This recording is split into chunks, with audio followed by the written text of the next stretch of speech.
Hey, what is up everyone? It is CR here, and today I'm going to be talking about the game that everyone and their mom has played, Settlers of Catan, which I guess is, I don't know, it's backwards for me, but shouldn't be for you. So everyone has played this game pretty much now. I feel like it's like pretty much the millennials version of Monopoly. Very popular game for people who don't even play games. Like, I've talked to people who are not gamers, board gamers, I guess, and they have played this game. So everyone plays this game.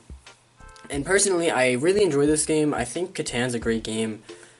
Some people are like, it's mechanical garbage because luck. And if you're playing this game competitively, unless for some reason you're in the World Championship or something, I don't really know what you're doing. It has a big luck factor, obviously, and there is strategy to it, but I definitely play it a lot for fun.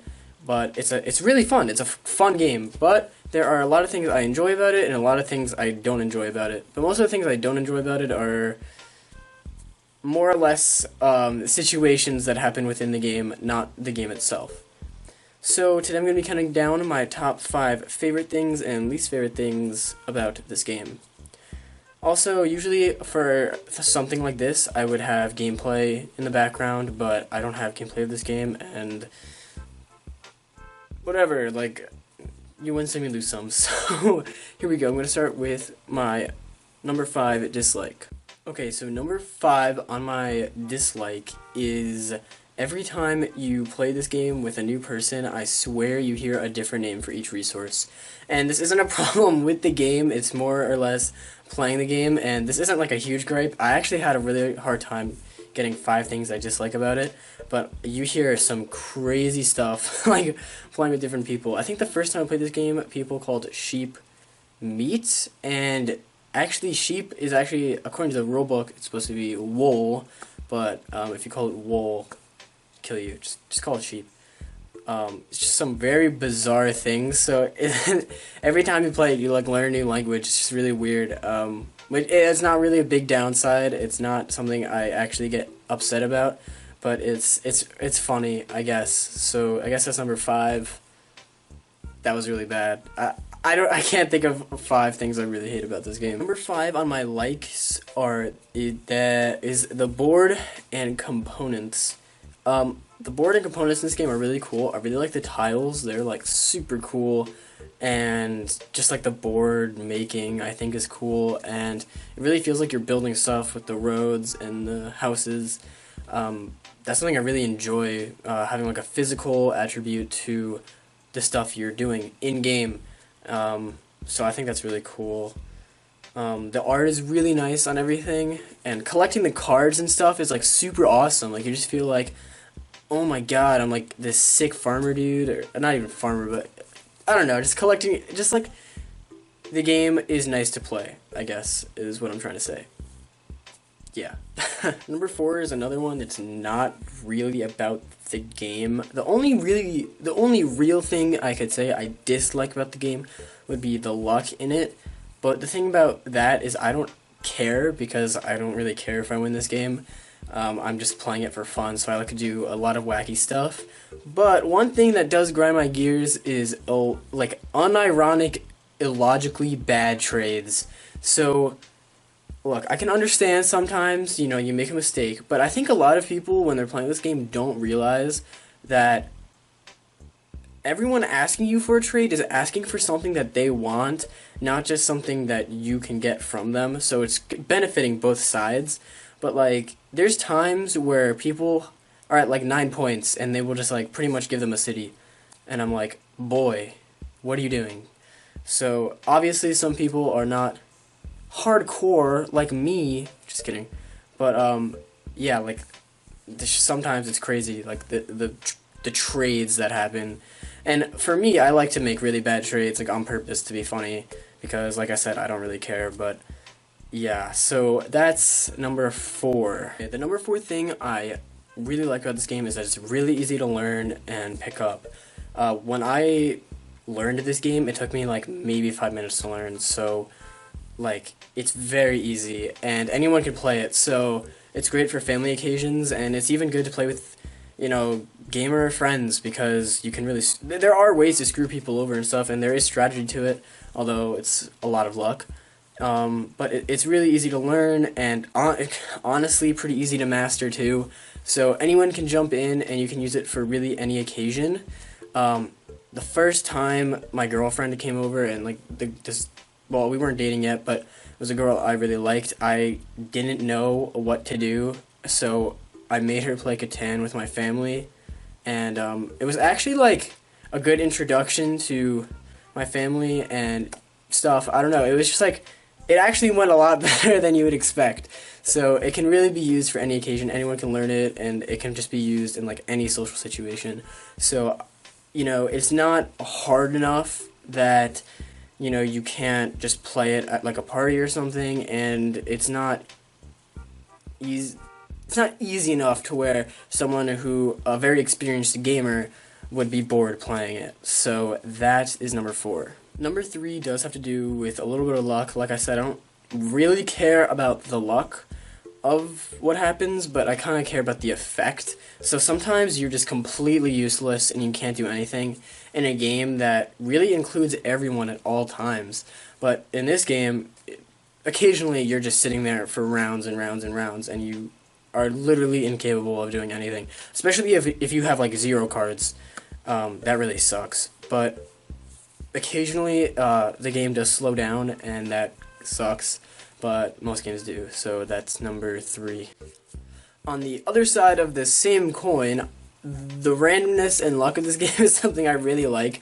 A lot of people really hate it, but for me, I got to a point. I've been playing this game with my family for like a few years, actually. We love playing this game, and it's something that we can all understand, because my family ranges in skill level. So, like some of us are more mechanically gifted. We're better at understanding complex games than others. But this game we can play with anyone. And, I kind of got to a point where you win a few times in this game, and I feel like it's kind of obvious how you win.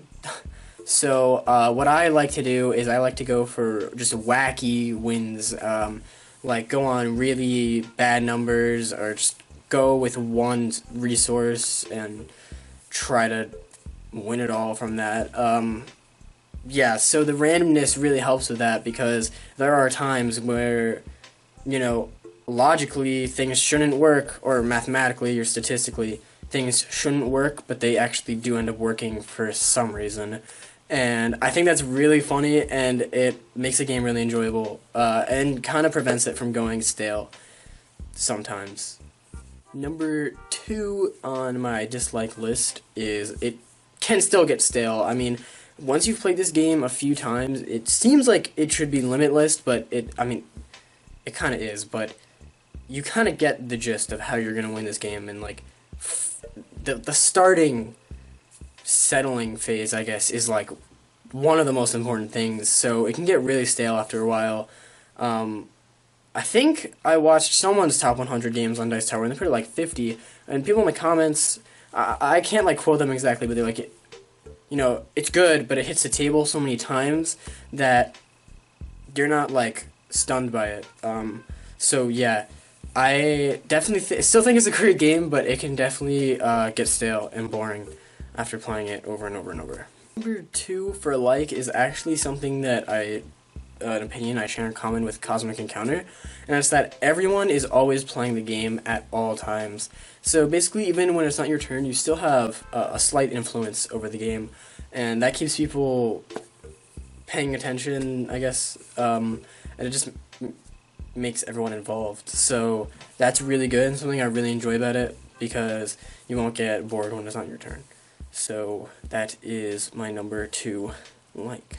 And my number 1 dislike is another thing that doesn't have to do exactly with the game, but it's when you play with players with this game and they take it super seriously. Now, like, this game can be frustrating with the die rolls, but I don't think you should be playing this game for the genius mechanics. You should just be playing it to have fun, because any game that you're rolling resources with dice with is like, you're going to get screwed over. Like, it's inevitable. You are going to, at some point, be just awestruck by the dice.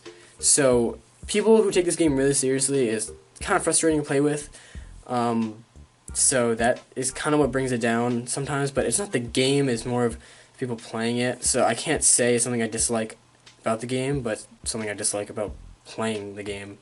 So that is number one. And I'm even guilty of that. Sometimes even I get frustrated. So I'm not going to be like, everyone else sucks, but yeah, like occasionally even I do get frustrated. So yeah.